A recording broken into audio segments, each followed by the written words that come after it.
Now, one of the the key figures that we've often talked about during that period was, of course, the Shaheed Bhai Jaswant Singh Kalra. This was the gentleman who fought so hard to highlight the extrajudicial killings that occurred during the 1980s and 1990s, and he collated an enormous amount of evidence pointing to the perpetrators of those mass murders of the young Sikh generation across that time. And for his troubles and for highlighting, he stood up, of course, in front of the Canadian Parliament to highlight to the Western world for the first time just what India, the Indian state, had been up to, this mass murder, this genocide of the Sikh population in the Punjab at the time. He himself was extrajudicially killed. He was kidnapped by the police and he was tortured and then he was murdered and he was martyred, he was shaheeded.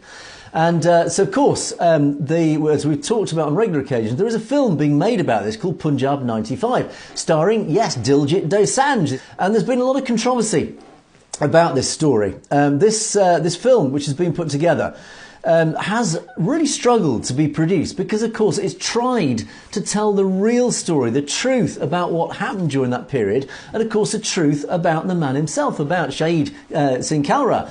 And what he fought for, what he represented, particularly because he was a very strong advocate for Khalistan. That is a message that they are trying so hard to bury. But this film was all about, the whole purpose of this film was to try to highlight the fact that he was a Khalistani, highlight the fact that so many of the Sikh youth were murdered in cold blood through extrajudicial killing. So, of course, the Indian state has been fighting tooth and nail to stop this message, this narrative being portrayed in this film.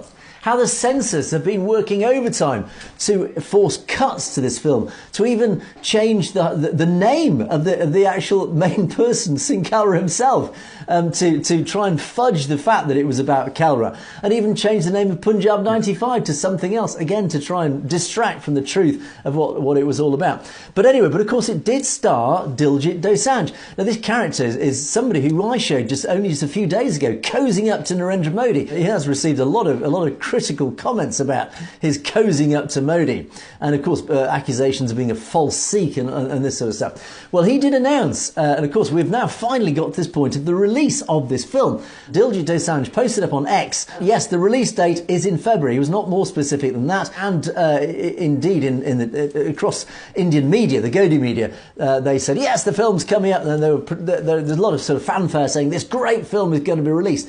Well, immediately you got to be suspicious. Well, why would the Gaudiya media be so celebrating about a film that's actually going to highlight something that is a dirty stain on Indian history?